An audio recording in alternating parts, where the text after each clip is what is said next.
with the State of California Executive Order N2920 dated March 17th regarding the COVID-19 pandemic. Live stream of the meeting will be uploaded to the city's website as soon as possible after this meeting. If you wish to speak, any members of the public, you can do so during the discussion time of each item, just like a live meeting. You can wave your hand or use the wave hand thing on the Zoom meeting. Public comment is normally restricted to 3 minutes.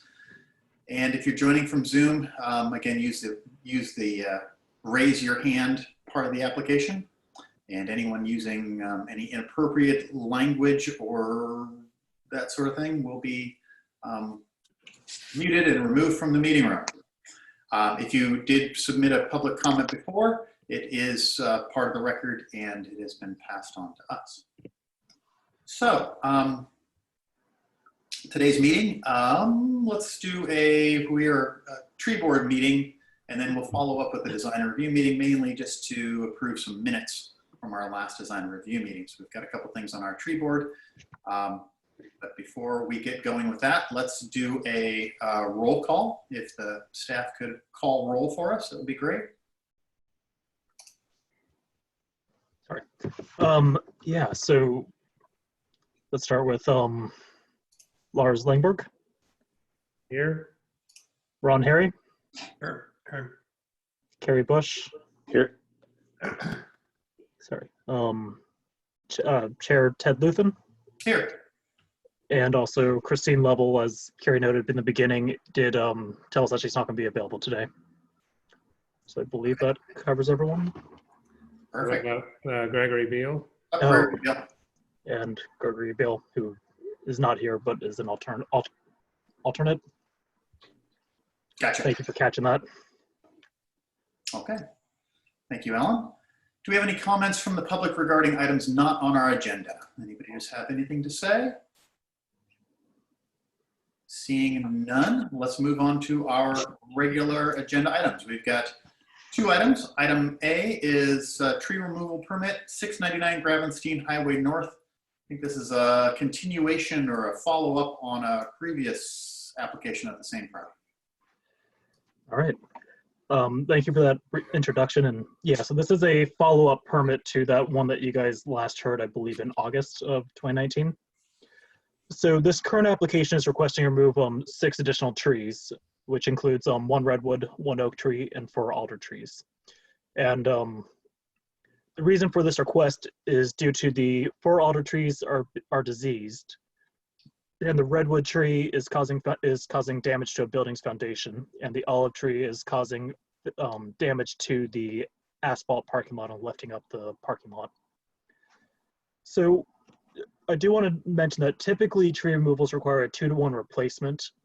However, I want to note that last year when this item was heard by the board was supportive of counting 24-inch box trees as 2 trees, given that the site was heavily forested. Should the board find that this option is appropriate, the applicant would be planting a total of 6 trees, 2 of which would be counted as 2 trees, which bring the replacement total up to 8 trees out of 12, assuming the board would like to keep that, to extend that determination that they made at the last meeting. And that would result in essentially a $300 payment into the city's tree fund based off what they're currently proposing. And assuming the board holds the larger trees as counting them as 2. And I do want to make a brief note, and Becky, feel free to chime in if you'd like to at any point here, that the city arborist has been to the site several times over the past year and has stated that the trees proposed for removal are causing significant damage to paving, or the oak and redwood trees are causing damage to the paving and structures, whereas the 4 alder trees are diseased, dying, or dead, and are all reasonable candidates for removal and replacement. So that generally summarizes the report and the conditions of approval within, and then there's also the condition of approvals within the staff report. I do want to note that I did continue the requirement that the property owner be required to provide a minimum of a 2-week notice to the residents prior to the removal, as that was required during the last tree removal for the site. Yeah. have any questions of staff? Here, or Becky has anything that she would like to add as the city arborist? Anybody have questions for staff? I do. Cary? Yeah, I was going to ask Becky. Becky, did you find room for 6 trees? We've located some new tree replacement locations, and also we got commitment from Burbank Housing that they would adapt their irrigation system and make the landscape contractor aware that he needs to commit to irrigating the new trees to establish them. Mm-hmm. Okay. Great, and I take it that the 2-to-1 application for a box tree, 24-inch box per one, for 2 trees to a 1 is acceptable for you? I think it makes a lot of sense because the site is very tight, and there's not a lot of room for new trees. And we thought it would be an advantage to the community there to get larger trees initially to have, faster replacement of the shade and the other values. So it's a perfect solution, I think. Okay. And I take it the applicant will probably send you photos of what they're going to replace with for structure and such? They can do that, yeah. Just in the middle? Okay. That's a really good idea. Maybe we should make that a suggestion, if not a condition. Thank you. From the nurseries, they can get caliper and size. They'll take photos of the guy standing next. The only other thing that you don't see in a situation like that is how the root structure is, and so we can just get them to verify that. Maybe even when they're delivered, that they inspect them to make sure that they're not rebound. Perfect. Thank you. Any other questions of staff? I want to follow up on that. So on the plan, as far as I can see, there's those 4 replacement trees shown in the far back northeastern corner. I think there's 2 others that are centered on the driveway. There's 2 dark spots that I think are the sweet olives. At the end of the parking zone there? Yep, straight ahead parking zone, then kind of symmetrical at the end. Yep. You're right. That's true. Thank you. It took the colorblind guy a little while to figure out which ones were red and which ones were green. Yeah. Thank goodness they had the A, B, and C. I kind of tracked it that way. Okay, that's great. I have a question about a location to put new trees. So I'll just start out now, whether it's a staff question or not, I'm not sure. But so there's 2 trees being replaced at the kind of westernmost extent near 116, right? One on one side and one on the other. And then there's these big green areas that I understand from our last round, like we were thinking that'd be nice to keep them open, they're play areas, but being on the west side, like why wouldn't we plant a tree kind of right in, just into that green space where we're taking one out, just go a few feet across the sidewalk and shade those buildings from the west side. On the side of the north part, buildings 7 and 8, there's a little like planter thing already set up that's in the grass, and there's a big box there that looks like it almost is ready for a tree. So I'm just curious, like if that's sort of still a non-starter for people because it's sacrificing open area for the residents, or it actually is a really great spot that eventually will shade those 4 buildings on the front. That's a good question. I believe that may be better to defer to the applicant, or if Becky, you have anything you'd like to add to that? Respond now. We'll get to that in 1 second because we'll have you make a little presentation, then we'll open for questions. Becky, did you have any comments on that? Thank you. I was remiss in not having the plan right in front of me. I apologize for that, but I think that it's a good idea to take another look at those locations for the replacements, I'll be happy to meet Volker or Elizabeth or the landscape people out there, whoever would like to chime in, and we can just take another look. But maybe if Lars could meet us out there too, I think it's worth looking at those, because it's not cast in stone yet where the replacements should go, and tuning it up might be a really good idea. Yeah, I think that's a good recommendation. Any other questions of staff? No?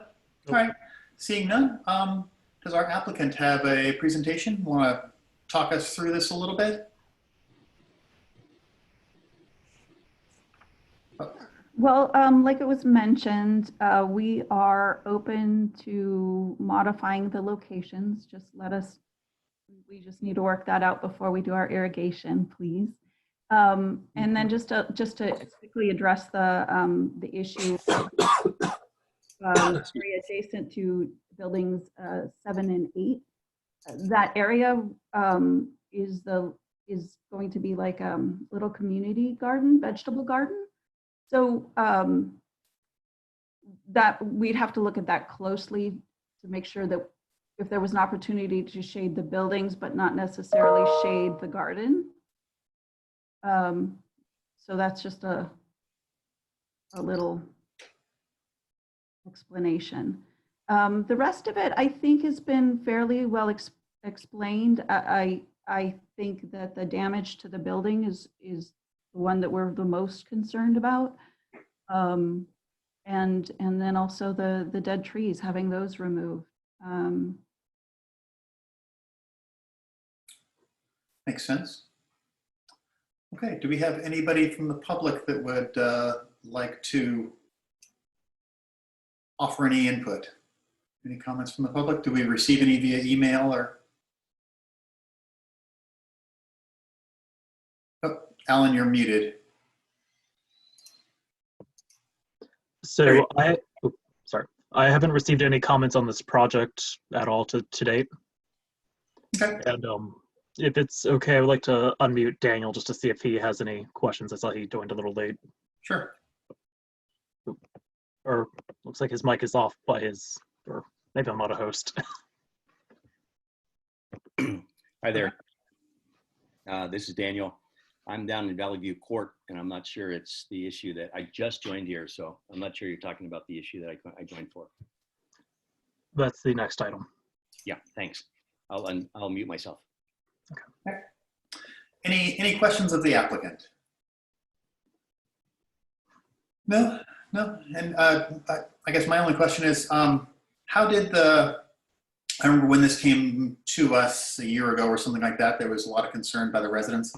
How did that whole process of the construction, you've done quite a bit of upgrades and ADA path work, did that go pretty smoothly? It's been touch and go with the contractor, but I'd have to say that that the tenants generally are happy with a lot of the changes that have been made. It took them, I think that we got off to a rough start by having the accessible units first, but you know, maybe perhaps Volker can comment on it, but that's been my sense. Problems have mellowed out quite a bit. Yeah. I have a question, Ted. Yeah, go ahead, Ron. Yeah, do you have a removal date yet? And are you going to remove the tenants while this is going on? We don't have a removal date yet, you know, pending approval. Today, you know, we were asked to have at least a 2-week period for tenants before we remove the trees. So I would think we're looking at early June at this point. And as far as removing the tenants, no, I mean, that wasn't the plan. Obviously, everybody will be notified and we'll have to, you know, make sure everybody's safe, but we weren't planning on moving the tenants out, if that's what you're asking for that work. Okay. Any other questions of the applicant? All right, seeing none, let's pull it back to the board for comments. Cary, you're our tree specialist. Would you like to start us off? Sure. Yeah, be glad to. Yeah, you know, I'm going back through my old notes. I think it was wow, it's quite a while ago, but it seems like, you know, going through the attachments, they've met the requirements that we've asked of. My only real comment would be, you know, like we talked about with the city arborist, is just making sure that the specimens that come into place are just sort of reviewed by the arborist, and they meet, you know, a standard nursery care of standard, that they don't arrive with a broken, you know, central leader, or you know, they're root bound, or they're half dead from drought. So it's just those sort of things, I think, become the applicability of that. And I think that would be a good condition for the board to put toward the project as a final. But as far as I'm concerned, I mean, it seems like the locations appear appropriate, and it was a good answer to hear that they're going to maybe do a community garden that you know, maybe might suffice for a sunny hot spot in that little wooded area. So yeah, for the most part, I think it's a project. Yeah, it seems like that lot number 1, I think is what it's called, is really your only chance at full sun in that entire development. It's Yeah, a pretty shady place. yeah. You know, reviewing the irrigation plan, which is really kind of a mishmash of things, I think at this point they're going to have to do the best they can. And I see the zoning. It's the best they can. I mean, they could probably spend a whole lot more doing more irrigation, but I don't know if that's going to really benefit much of anything based on the trenching and the program and the trees that are there. So it could do almost more harm than good. Yeah. So that's my comments. All right, thanks, Cary. Ron, how about you? Any comments? Well, I would say the only thing here is this development, when it happened, was a great example of where you should not plant redwood trees, and maybe a lesson for somebody else. It's really a shame that these have to be cut down, but they never should have been planted there in the first place. I hate to say it, but there are probably hundreds of places like that in Sebastopol and Sonoma County that redwood should not be. So what can I say? It's too bad, but they have to do it. Yeah, it's a big, beautiful tree. It's quite a tree. Well, they belong out in Guerneville or Occidental, not in the center of Sebastopol, unfortunately. Yeah.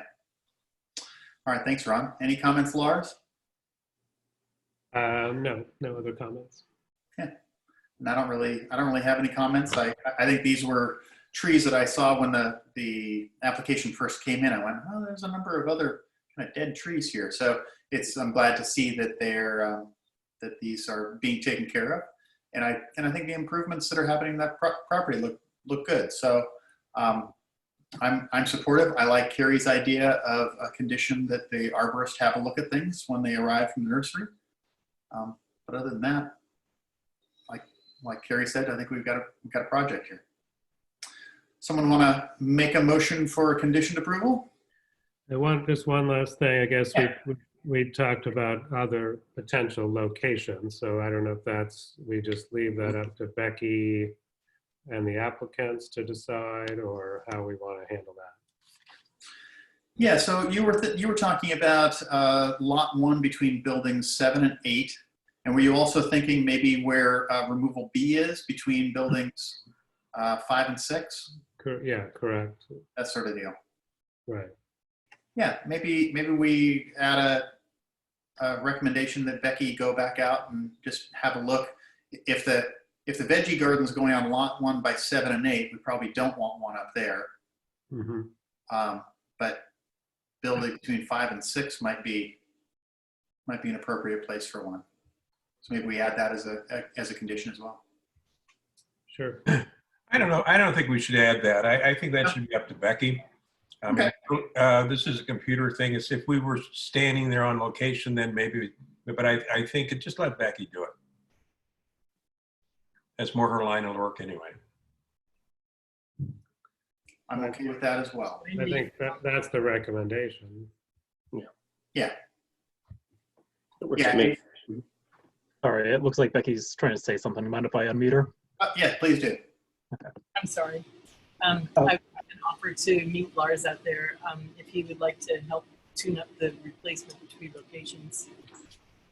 I think that'd be great, and I think it sounds like our applicant is open to that as well. So Why don't we just do that? Okay. Okay. Someone want to throw a motion on the table? Sure, I'll do that. I'll move to approve the application as submitted with the final placement to be determined in a site visit. I second it. All right. Do we want to add the provision that Becky review things either at or post nursery? Yeah, that she gets final say of whether to accept or reject the new plant material. Okay. Can we add that? Lars, are you open to that condition? I am. I thought Becky was trying to say something. Okay. Yeah. That was so hard when we're muting and unmuting. I'll be glad to find out when they'll be delivered and meet them at delivery. Perfect. All right, we have a motion for approval with one condition and a site visit. We have a second. Ron, your second still stands? Sure. Okay. We have a motion and a second. Any further discussion? All right, let's call the question. All in favor?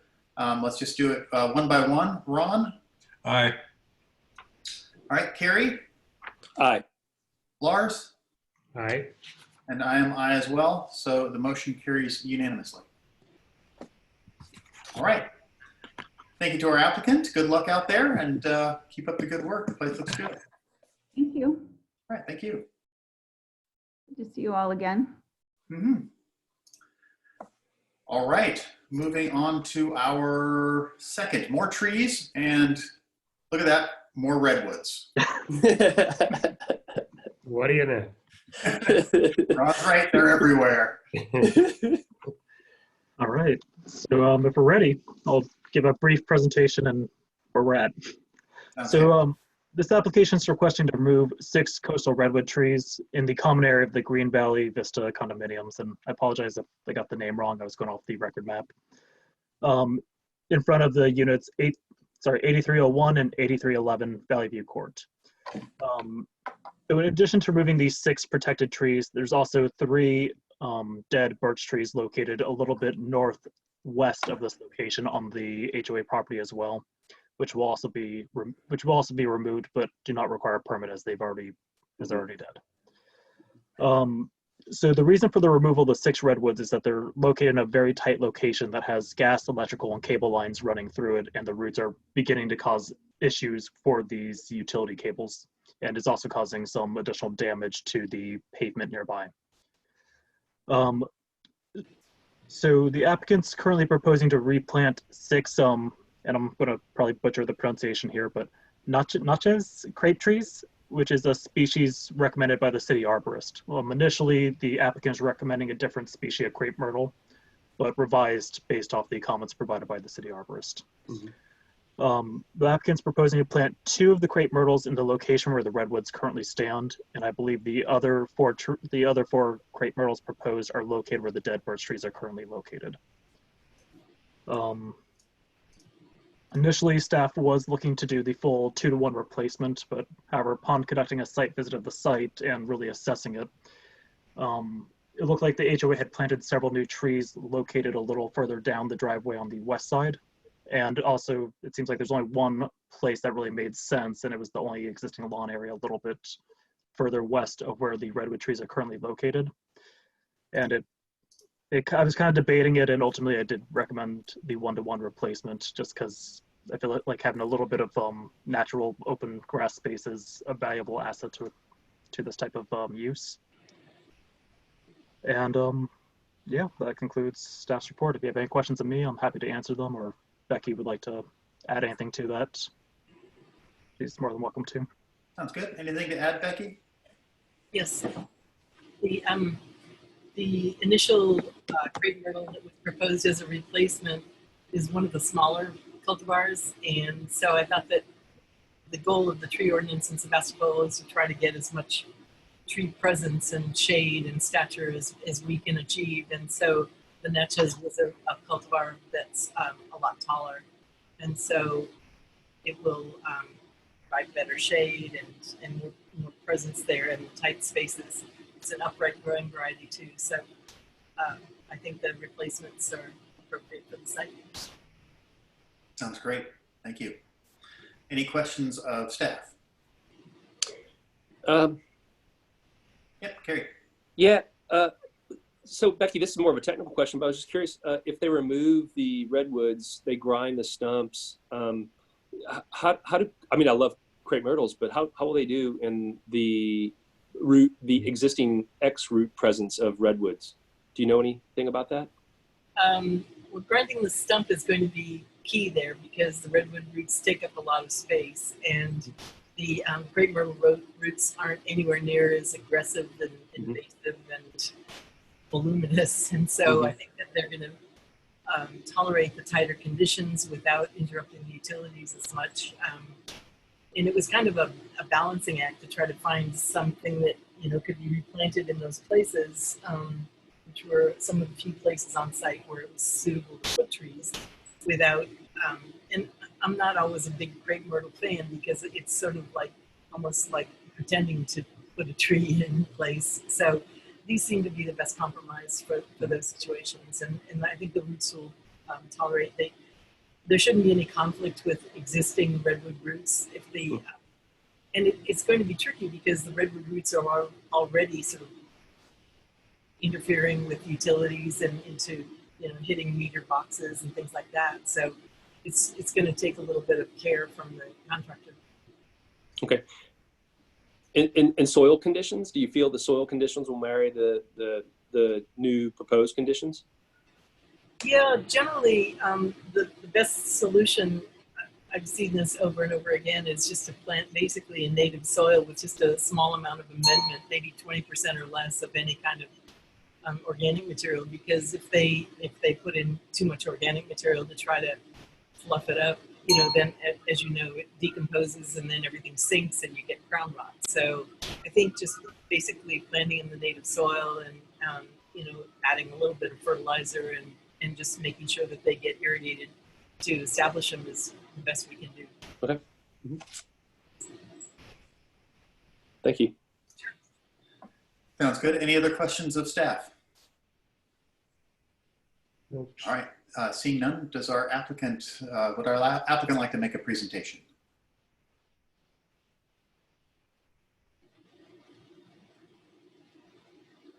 Let's see. There we go. Okay. I guess I'm the applicant. The Homeowners Association hired me to write a report and do a kind of a basic planting plan for the replacements. It was pretty clear to me that it was another case of redwoods being planted in the wrong location, basically directly on top of gas, water, cable, and electric lines. 6 trees just directly on top of all those lines. So yeah, Becky pretty much already laid out the thought behind the replacements, something that's not going to get huge and cause the same problem again. Crepe myrtles are a pretty tough, easy street tree, nice to look at, but they're not going to have the same root problems as redwoods in a confined space. And there just wasn't room in that space to replant 6 trees, much less 12 trees, which was the thought behind spreading them out throughout the HOA. I don't know, do you guys have any other questions for me or the reasoning why they kind of need to take these trees out? Well, let's see. Any questions of our applicant? I guess the only thing I wasn't clear about was, are you going to remove the stumps or what? I didn't quite hear that. Yes. Yeah, so it's going to be a stump grinding nightmare, basically. They're going to probably break the gas, electric, cable lines. They're going to have to shut down the gas and water and everything. But no, that's the goal, because one of the trees is actually enveloped those meter boxes, and they need to disentangle that. So they're probably going to spend 3 or 4 days out there stump grinding all of those stumps. And, we'll mark the location of the new trees and make sure they can at least, stump grind down like a 48 or 60-inch kind of box area that goes down a couple of feet. So the new trees will have plenty of room to root. I'm not sure whether, to tell you the truth, I've been over there. I've seen what the location is. I'm not even sure whether any trees should be planted there at this point. Maybe you're planting I mean, it just doesn't make a good area what you have underground for planting more trees. And I know that's against the ordinances and all that. But maybe a nice AstroTurf lawn would be good. Over all those pipes, my God. Anyway, it's an idea.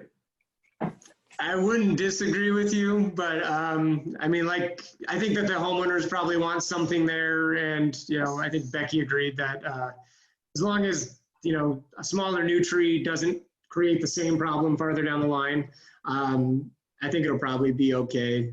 If we plant them in the center, usually, they really encase the utilities. I wouldn't be worried about a crepe myrtle line busting through a gas line or anything, especially if it's set about 10 feet back from the meters. Yeah. Yeah. Well, I do think that those units that are right behind those, that they're going to experience a pretty dramatic change in their environment when those trees are gone. So having something new coming up there probably be beneficial to them. They've enjoyed a lot of privacy from the density of those existing trees for a long time. So probably makes sense. Mm-hmm. Any additional questions? Do you recommend either going with a standard caliper tree or a multi-trunk? I would think probably a standard. I know it'll kind of look like a lollipop for a couple of years until it starts to get a little bit larger. But yeah, I mean, we're replacing a tree and not a shrub. So yep. I think a standard would be better. Okay. Thanks. All right. Any other questions? Any members of the public have any comments? Did we get any comments from anybody? So staff did not receive any, but I'm going to start unmuting some of the people in the lobby and see if they have any comments. I'm going to start with Daniel. Okay. Daniel, you're on. I'm unmuted. Yeah, thanks. Now, I just wanted to listen in on and see what the process was, and full faith in David's decision making. So that's what I have to say. Thanks. Great. Thank you. All right. Anybody? Next, I'm going to try unmuting Carol. Hey, Carol, you're on. No comment? comments. Okay. No comments. Thank you. All right. Thank you. And I believe Gurwitz is the HOA, but I'd just like to see if she has anything to add as well. Sorry about that. We're having a little, there we go. Yeah, no, I was mostly wanting to watch the process. I appreciate the process and what you guys are doing. So Great. Thank you. I'm good. Okay. Okay. Is that it? That's it. Okay. Back to the board again. This seems like a fairly straightforward one. Anybody have any comments? Cary, tree guy, we'll start with you again. Sure. Yeah, I'd be glad to. If I had to plant crepe myrtle, which I do, only one I plant is the Natchez. It's a white flower. It's got a cinnamon colored bark. They're long lived. They're tough. They're on the drought tolerant list. They won't heave concrete. I mean, you can see them in downtown Santa Rosa. They can go, and I say long lived, they're 150, years old. And so they get a lot of bad rap because some of them are pretty gaudy. And they can be anything from obnoxious pink and red to magenta, but the Natchez is without doubt a fantastic tree in so many urban areas because of its scale. Mm-hmm. And you look at a long-term value, that's kind of the tree that provides that. You can look in downtown Santa Rosa in some of these older areas, and they're spectacular. I mean, just flat out. In a 3x3 square box with everything from sidewalks to asphalt surrounding them, they do well. So you can't ask for a better choice. So if you're going to go standard, I think as a board looks at this a little deeper, I think we should specify a 24-inch box for this and make it the 1-for-1 in this condition. I think that would seem like a very fair value because they are pretty slow to go and they are slow to hook. But once they hook, they go, and they're very reliable, even prior to hooking. So great choice. So thanks. Perfect. Thanks. All right. Any other comments? I was just going to ask about, so the number of trees or the in lieu fee, but if we're doing 6 at a bigger size, then it's kind of like a 2-to-1, which we just went over the last project. So I think that's a fine recommendation. Yeah, I'd agree with that. It's kind of similar to the last project that it is a fairly forested site, pretty dense site. So I'm game for that. Great. All right, somebody want to throw a motion on the table?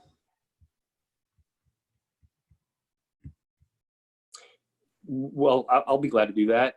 Say we make a motion to approve the project as is, with the condition that we'll be looking at a one-to-one replacement, with the upsize of a tree to a 24-inch box. And any in lieu fees would be accrued via what isn't planted.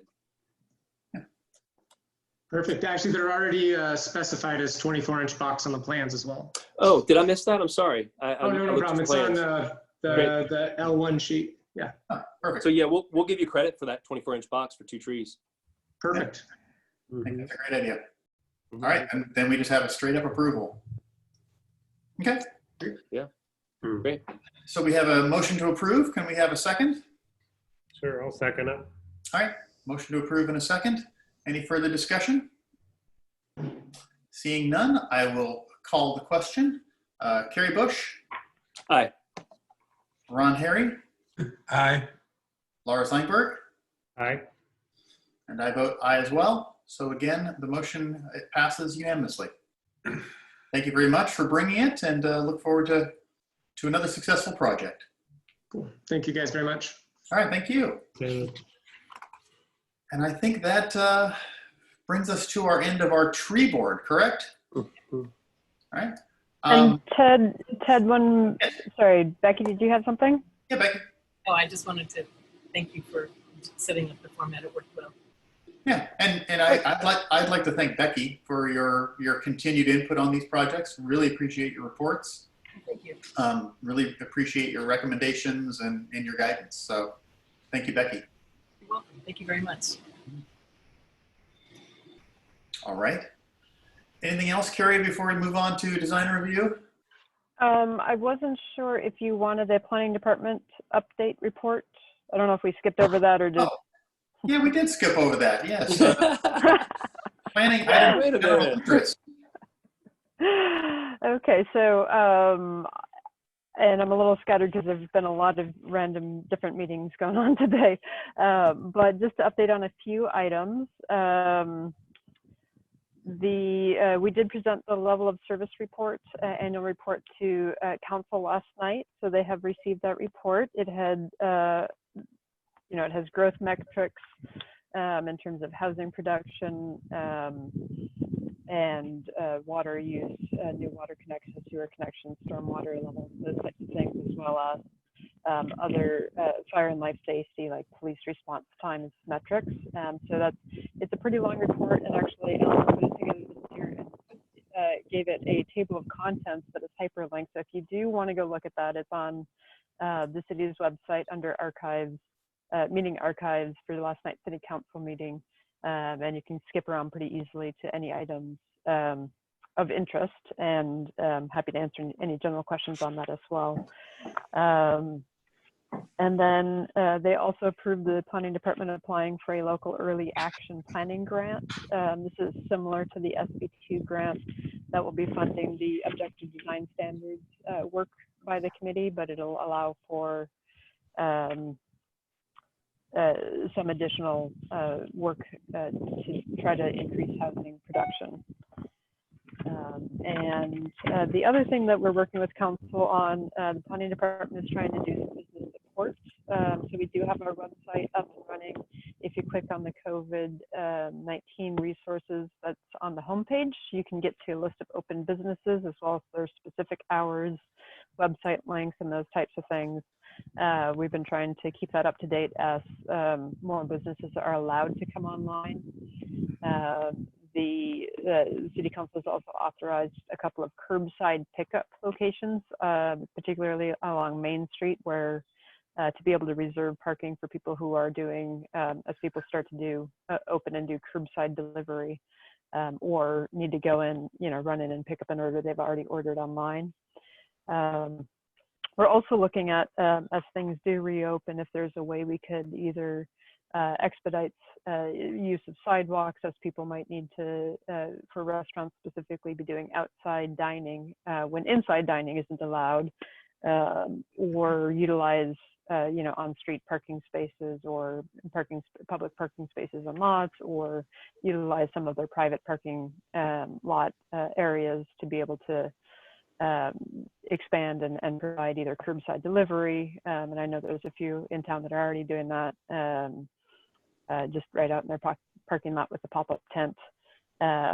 Given the fact that the capacity of the restaurants is so greatly reduced in the retail, it seems like a common sense solution. So council did authorize staff to do that on an urgency item last night. That's not on the agenda. So I did want to bring that up. But we will be reporting back on that on the next city council agenda as well, as we do anticipate a further loosening of restrictions from the governor towards the end of this week or early next week. So, and I'll leave it at that, but happy to answer any questions.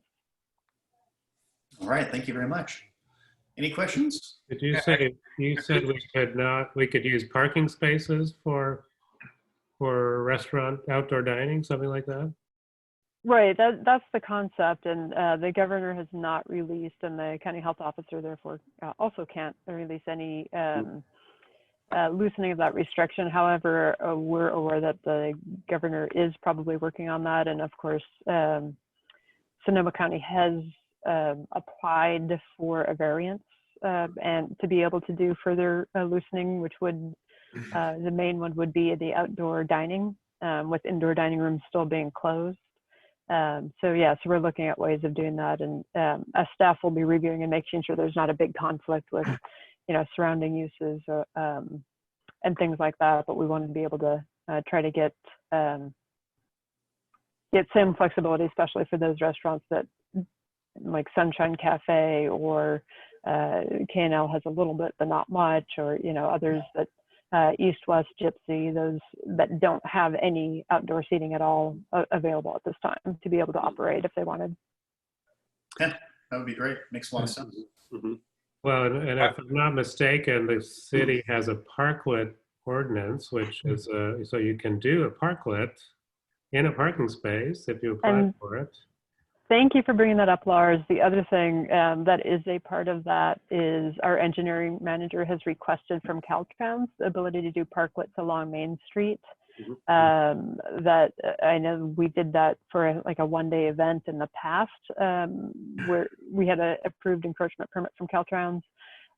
So we are, Henry's working hard to try to get through to them, and I suspect we may not be the only community who's pushing for this. Petaluma has closed a couple of blocks, not Caltrans, but city blocks, as a slow street kind of a thing. So we are actually pursuing being able to have parklets along Main Street, at least during the COVID-19 duration. It's great. That'd be awesome. Actually, I have a question about Main Street. What's going on with the tree removal on Main Street? Looks like there's a few being taken out. Is something going on Yes, thank you. This is, I'm remiss, that's not my department, but that's Public Works and Engineering. Two things are happening. One, the ADA curb ramp upgrades and sidewalk upgrades that Caltrans has begun. So they are most of the work, but if you see City of Sebastopol trucks out, our Public Works crew is removing some of the very weedy pear trees, I think they are. Cary, you can correct me if I'm wrong. Right.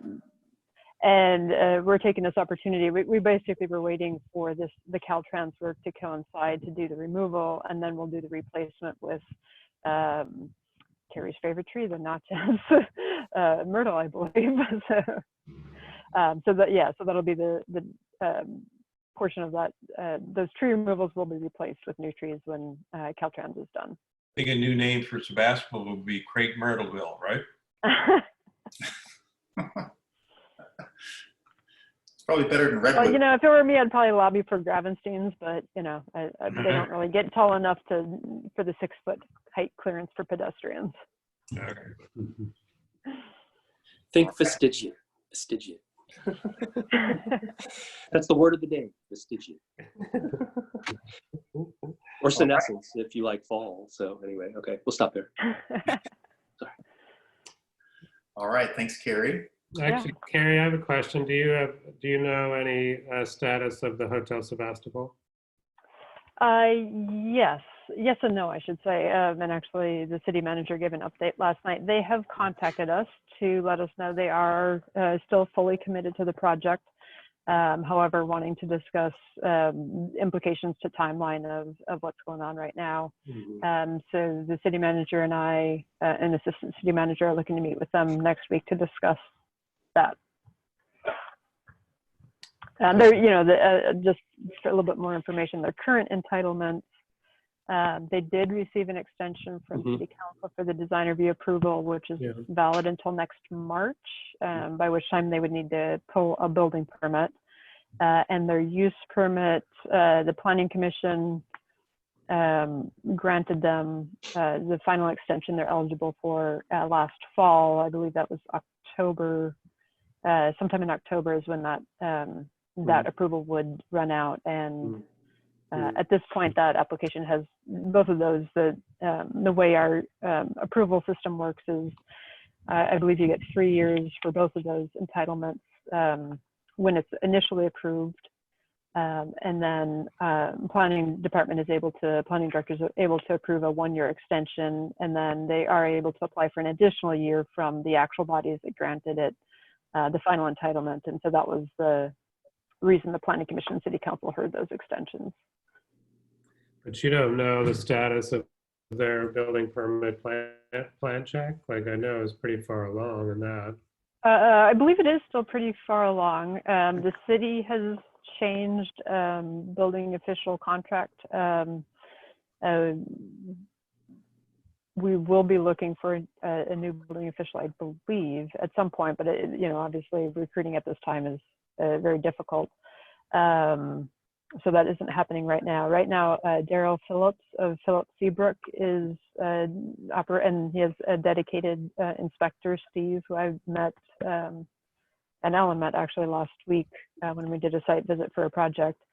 They are, and Patty obviously is still at the building department, but that is the new building department. And so Phillips Seabrook has taken over all the plan checks for permits that weren't issued. The nice thing is they have also been, since Glenn's retirement, the floodplain administrator. So they were already familiar with the Davis Townhome project, which is now called the Barlow Townhomes, who are probably weeks away from getting their grading permit, actually, and they're ready to go. So report on that one as well. And they're also familiar with the hotel project because of the floodplain, the parking lot area. Are they the plan checkers for the hotel too? And so they will be finishing up and taking over that from Code Source. Yeah. As the building official, it makes sense since he needs to be responsible for any permits issued. I did talk to him. He didn't see anything, that he would change from what Code Source had been working with them on. So. Okay, great. Well, when you talk to them, encourage them to start. Tell them I think we will be we'll get started. Get it going. I agree.